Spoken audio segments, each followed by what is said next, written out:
Good evening everyone. हम लोगों ने केमिस्ट्री में पीरियोडिक टेबल वाला जो टॉपिक है वो स्टार्ट किया था, उसको हम लोग मोस्टली तक कंप्लीट कर लिए थे। ठीक है, आज हम जो आवर्त सारणी में एलिमेंट होते हैं उसके जो कुछ विशेष गुण होते हैं उसके बारे में क्या करेंगे, आज डिस्कस करेंगे। ठीक है, इससे पहले एक क्विक रिवीजन कर लेते हैं ताकि जो पिछले पढ़े हैं वो भी हमको अच्छे से और याद हो जाए। ठीक, तो देखो, सबसे पहले आवर्त सारणी की खोज किसने की बोलेंगे तो डोबेनियर ने की। किसने किया? डोबेनियर ने की। उन्होंने क्या किया, और जो 3 तत्वों को परमाणु भार के बढ़ते क्रम में जमाया। ठीक, तो उसमें क्या हुआ, जो बीच वाले तत्व था उसका परमाणु भार शेष 2 तत्वों के परमाणु भार के औसत के बराबर निकला। ठीक, ये क्या था, जो डोबेनियर ने जो आवर्त सारणी ढूंढा था वो इसी आधार पर ढूंढा था। ठीक है, तो ये क्या हुआ, जो अधिक भार वाले जो तत्व थे उनके लिए ये स्वीकार्य नहीं था। ये जो नियम बताए वो अधिक भार वाले तत्वों के लिए क्या सही साबित नहीं हुआ, इसलिए क्या कर दिए, इसको अस्वीकार्य कर दिए, इसको मान्यता नहीं दिए। ठीक है, इसके बाद कौन आया, इसके बाद आया न्यूलैंड ने। तो न्यूलैंड ने क्या दिया, अष्टक का नियम दिया। तो इनके अनुसार क्या होता है, प्रत्येक तत्व 8 तत्वों के बाद इनके गुण जो है वो समानता दर्शाते हैं। प्रत्येक जो तत्व है वो 8 तत्वों के बाद जो तत्व हैं वो एक दूसरे से क्या करते हैं, समानता दर्शाने लगते हैं। ठीक, ये क्या, ये किसने किया, ये नियम दिया है न्यूलैंड ने। क्या है, न्यूलैंड का अष्टक नियम। ठीक, जब न्यूलैंड ने यह नियम दिया तब तक 56 तत्वों की क्या हो गया था, खोज हो चुका था। 56 तत्वों की खोज हो चुका था। और इन्होंने क्या किया, जो तत्व के परमाणु भार है और उनके गुणों के बीच क्या किया, संबंध बताया। ठीक, तो यह क्या था, ये भी जो था वो परमाणु भार के ही आधारित था। तो ये नियम भी जो था वो अस्वीकार्य हो गया। ठीक, न्यूलैंड का क्या, अष्टक नियम। अब देखते हैं मेंडलीव का नियम। ठीक, तो मेंडलीव का जो आवर्त सारणी था वो भी क्या था, परमाणु भार पर ही आधारित था। ठीक, और जो मेंडलीव की आवर्त सारणी था उसमें 7 क्या थे, 7 आवर्त थे और 9 वर्ग थे। क्या थे, 7 आवर्त और 9 वर्ग थे। और जो मेंडलीव का आवर्त सारणी था उसमें क्या था, कुछ खाली स्थान भी छोड़ा गया था भविष्य में जो तत्व मिलेंगे उनके लिए। हाइड्रोजन को एक निश्चित स्थान नहीं दिया, इसलिए हाइड्रोजन को क्या कहा गया, आवारा तत्व। ठीक, आवर्त सारणी बनाने में मेंडलीव को पहले सफलता हासिल हुई, इसलिए क्या बोलते हैं, इसको मेंडलीव को बोलते हैं आवर्त सारणी का जनक कहते हैं। अब इसकी कमियां देख लेते हैं। इसकी कमियां हम देखते हैं कि जो इन्होंने आवर्त सारणी बनाया उसमें समस्थानों के लिए कोई भी स्थान नहीं था। ठीक है, और जो समान गुण वाले तत्व थे उसको क्या किया था, अलग अलग वर्गों में रखा था। और जो असमान गुण वाले तत्व थे उनको एक ही वर्गों में रख दिया था। हाइड्रोजन को कोई निश्चित स्थान नहीं दिया।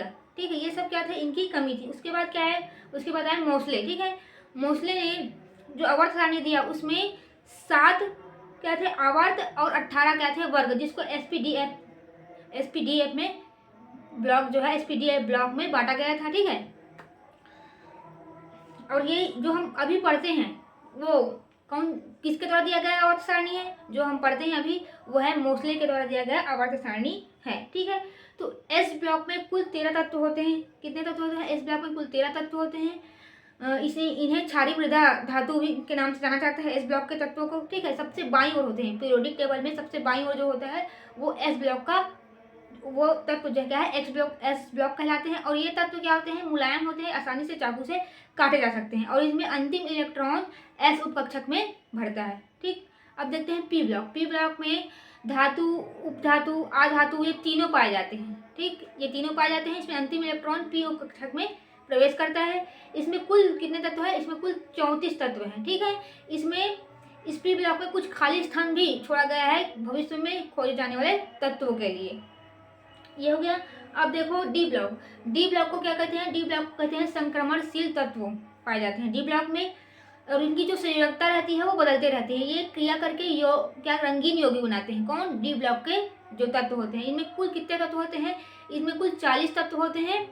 और ये सबसे बड़ा ब्लॉक है। ठीक, पीरियोडिक टेबल में जो 4 ब्लॉक है एसपीडीएफ, उसमें सबसे बड़ा ब्लॉक कौन सा है, डी ब्लॉक है। अब बात करते हैं एफ ब्लॉक। एफ ब्लॉक को जो है, एफ ब्लॉक में जो तत्व है उसको डी ब्लॉक से काट कर अलग किया गया है क्योंकि ये एक रेडियो एक्टिव तत्व होते हैं। ठीक है, तो इसको जो एफ ब्लॉक को भी 2 भागों में बांटा गया है, लेंथेनाइट और एक्टिनाइट। लेंथेनाइट जो होता है वो उसमें 58 से लेके 71 तत्व 71 तक के तत्वों को रखा गया है, ठीक। और जो एक्टिनाइट है उसमें 90 से लेके 103 तक के तत्वों को रखा गया है, ठीक। ये क्या होते हैं, ये रेडियो एक्टिव होते हैं, इसलिए इनको डी ब्लॉक से काट कर एफ ब्लॉक में रखा गया है और उसको लेंटेनाइट और एक्टिनाइट में क्या कर दिया है, बांट दिया गया है, ठीक। यहाँ तक हमारा कंप्लीट हो गया था और इसका कंक्लूजन भी हो गया है, ठीक। अब हम देखते हैं जो पीरियोडिक टेबल में जो तत्व है जिससे क्वेश्चन बनते हैं, पूरे तत्व पूरा 118 तत्व नहीं देखेंगे, जिससे क्वेश्चन पूछने के चांसेस रहते हैं, उन तत्वों के जो कुछ विशेष गुण हैं उसको हम स्टार्ट करते हैं, ठीक है।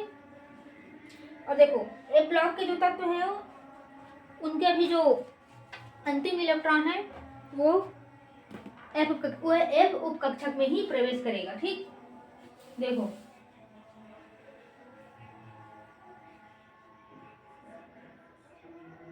एस ब्लॉक के लेते हैं, ठीक है।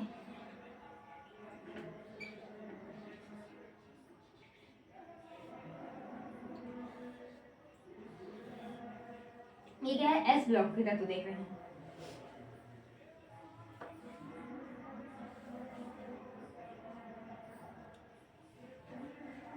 देखो सबसे पहले कौन आएगा, सबसे पहले आएगा हाइड्रोजन, ठीक।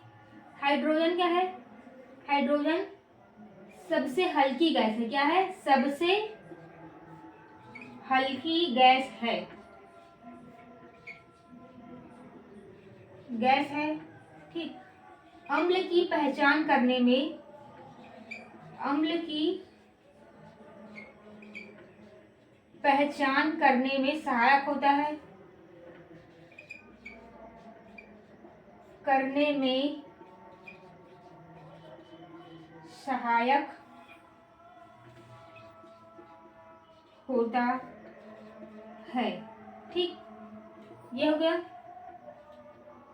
सबसे हल्का होता है, अम्ल की पहचान करने में सहायक होता है, और इसको क्या कहते हैं, इसको आवारा तत्व कहते हैं। हाइड्रोजन को आवारा तत्व कहते हैं, ठीक। हाइड्रोजन के बाद आया लिथियम, यह सबसे हल्की धातु है, क्या है, हल्की धातु है, यह इलेक्ट्रॉन को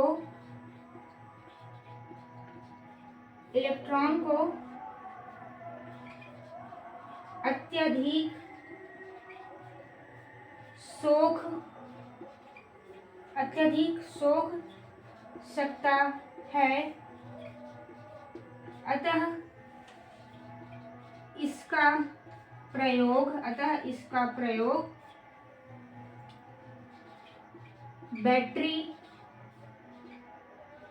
बैटरी में करते हैं, किसमें करते हैं, बैटरी में करते हैं, लिथियम, ठीक है। लिथियम के बाद देखेंगे हम सोडियम। सोडियम क्या होता है, अत्यधिक क्रियाशील होता है, ठीक है। क्या होता है, ये क्रियाशील होते हैं, ठीक। क्रियाशील होता है, इस कारण इसे मिट्टी के तेल में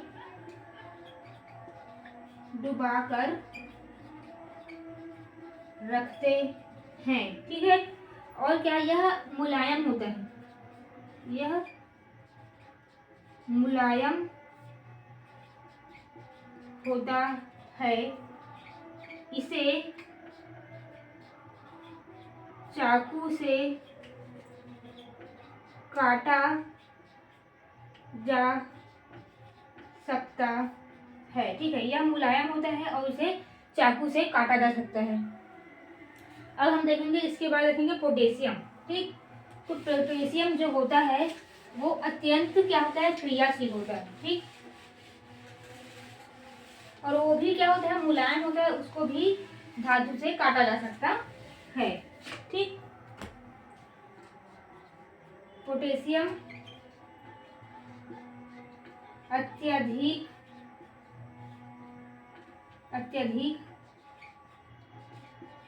क्रियाशील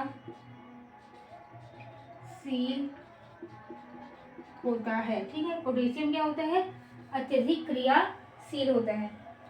अब देखो सीजियम, ठीक,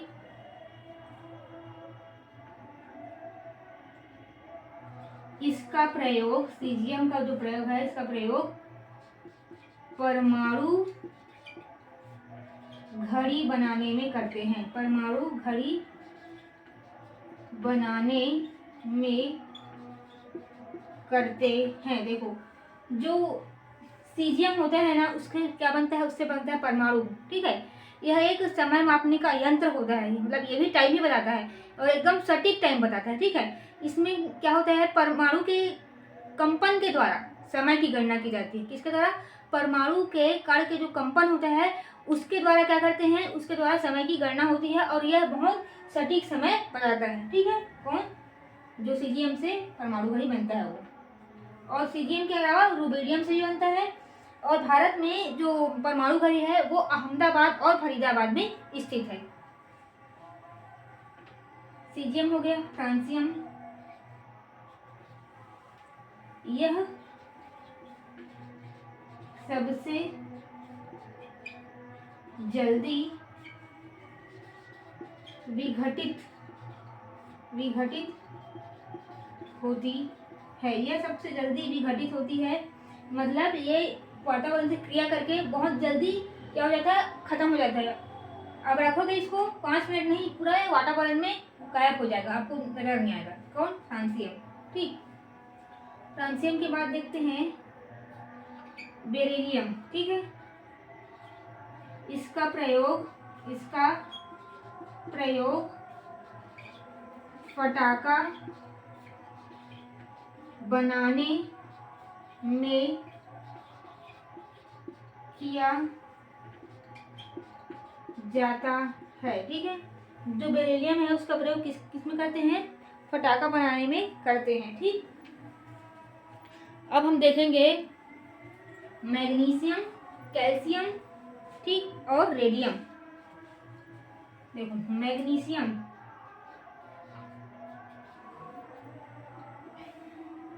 मैग्नीशियम का प्रयोग करते हैं किसमें? फ्लैश लाइट में। और किसमें पाया जाता है मैग्नीशियम? क्लोरोफिल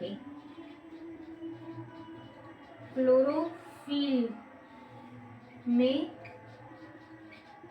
पाया जाता है। ठीक, ये हो गया मैग्नीशियम। कैल्शियम किसमें होता है? हड्डियों में। ठीक है, हड्डियों में, चूना में, ठीक, ये सब में क्या पाया जाता है? कैल्शियम पाया जाता है। अब देखो रेडियम क्या होता है? यह चमकता है, ये चमकता है। कौन? रेडियम। ठीक, देखो एस ब्लॉक के तत्व हो गए पूरे। अब हम देखेंगे पी ब्लॉक के तत्व।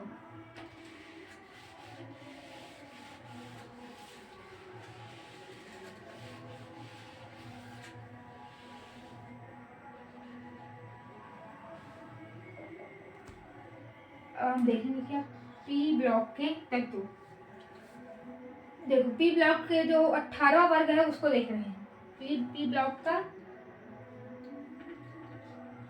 18 वर्ग। ठीक, तो जो 18 वर्ग होता है, 18 वर्ग को शून्य समूह,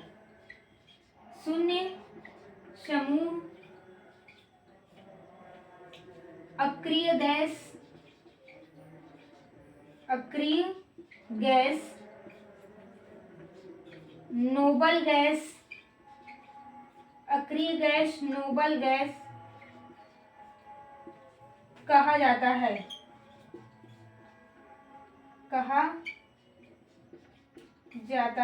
है, ठीक है।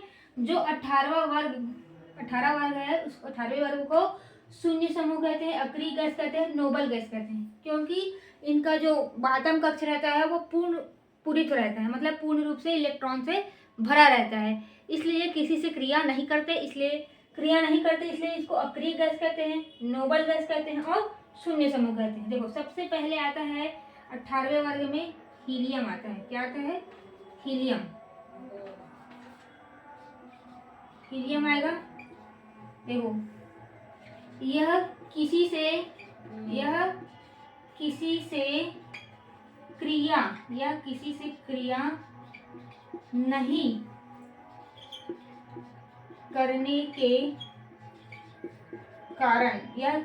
क्रिया नहीं करने के कारण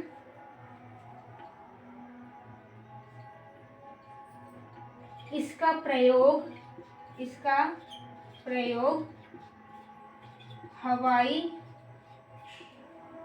जहाज में करते हैं। हवाई जहाज के चक्के में भरने के लिए करते हैं, ठीक। और देखते हैं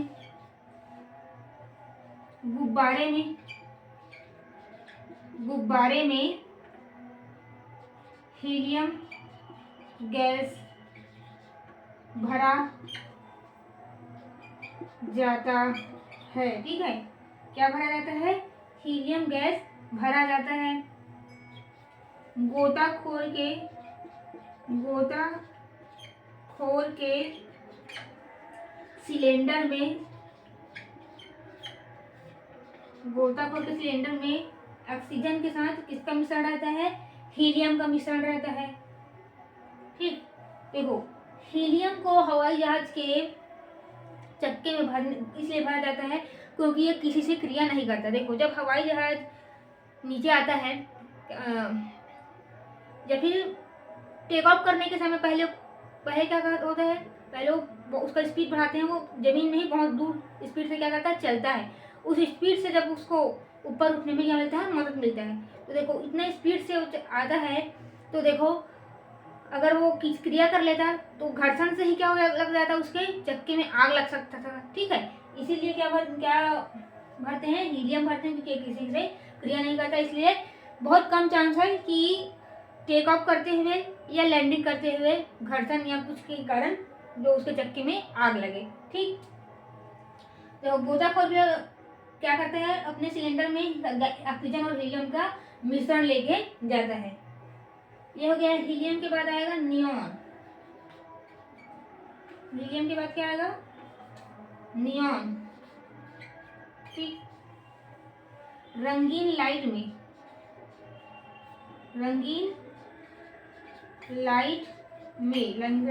में नियॉन का प्रयोग करते हैं, ठीक। टेस्टर में, रंगीन लाइट और टेस्टर दोनों में किसका प्रयोग करते हैं? नियॉन का करते हैं, ठीक। अब आएगा क्या? आर्गन। तो आर्गन का प्रयोग हम ट्यूबलाइट और मरकरी लाइट में करते हैं, ठीक।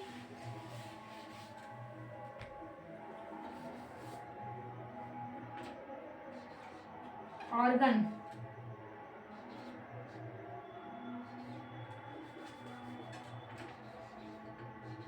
ट्यूबलाइट और मरकरी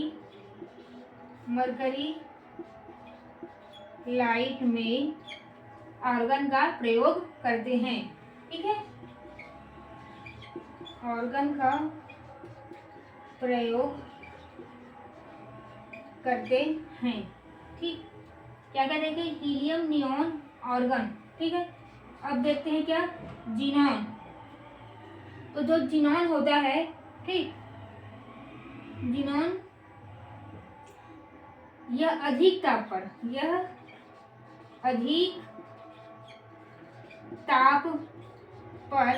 जीनॉन जो होता है वो अधिक ताप पर यौगिक यौगिक बना सकता है, ठीक है।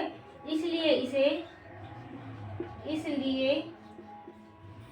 इसे क्या कहते हैं, इसलिए इसे स्ट्रेंजर गैस कहते हैं, स्ट्रेंजर गैस कहते हैं, ठीक है। जो जिनोन है यह अधिक ताप पर यौगिक बना सकता है, इसलिए इसे स्ट्रेंजर गैस कहते हैं, ठीक है। अब देखो रेडॉन जो होता है यह ज्वालामुखी फटने पर निकलता है। रेडॉन क्या है, ये ज्वालामुखी फटने पर निकलता है। यह बहुत भारी गैस है, यह सबसे भारी गैस है, सबसे भारी गैस है। देखो रेडॉन जो है ये ज्वालामुखी फटने पर निकलेगा और यह सबसे भारी गैस है, ठीक। ये होगा क्या, कंप्लीट जो 18 वर्ग देख रहे थे वो, ठीक है। अब हम देखते हैं 17वां वर्ग। टी ब्लॉक में देखते हैं 17वां वर्ग।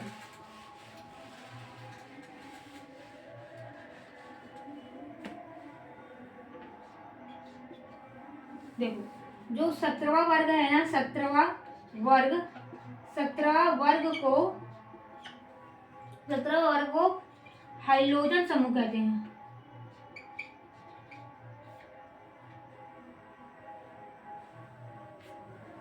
सत्रहवां वर्ग को हाइड्रोजन समूह कहते हैं, ठीक है।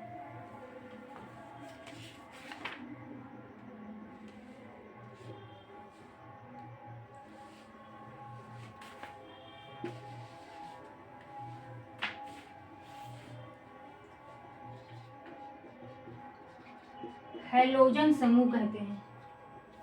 17वें वर्ग को हैलोजन समूह कहते हैं, ठीक है। तो इसमें सबसे पहले क्या आएगा, क्लोरीन।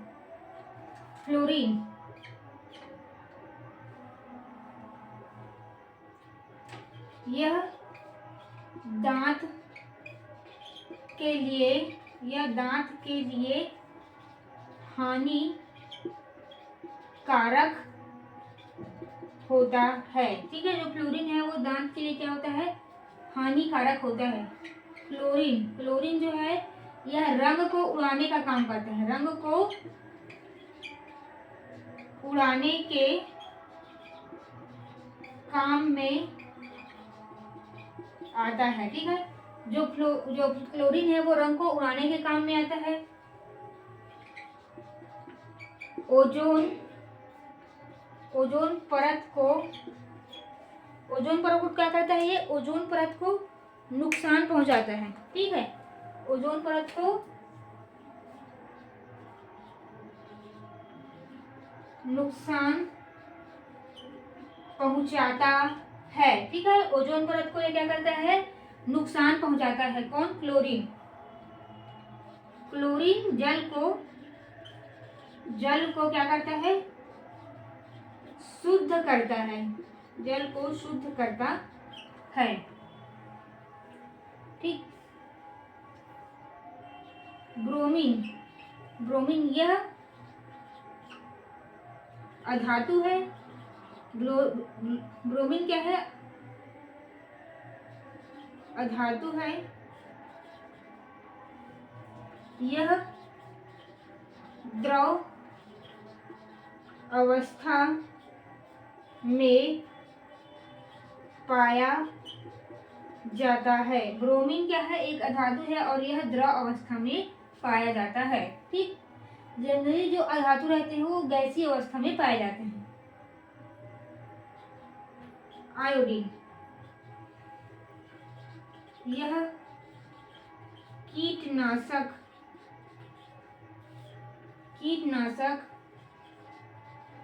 अवकारक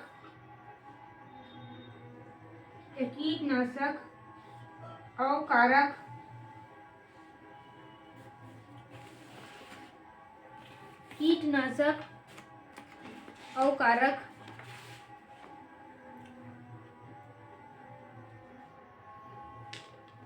और ऑक्सीकारक के रूप में काम आता है। क्या आता है?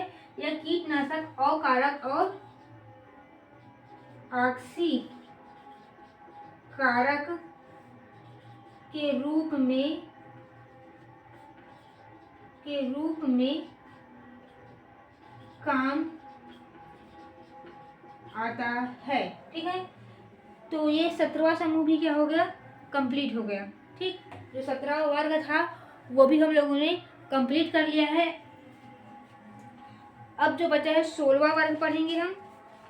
ठीक, 16 वर्ग के बाद डी ब्लॉक के जो कुछ तत्व है वो पढ़ रहे हैं। ठीक है, तो इस क्लास में बस इतना ही। जो बचा है 16वां और डी ब्लॉक के तत्व, इसको हम नेक्स्ट क्लास में देखेंगे। अगर क्लास आपको अच्छा लग रहा होगा तो लाइक कीजिए, शेयर कीजिए, सब्सक्राइब कीजिए। धन्यवाद।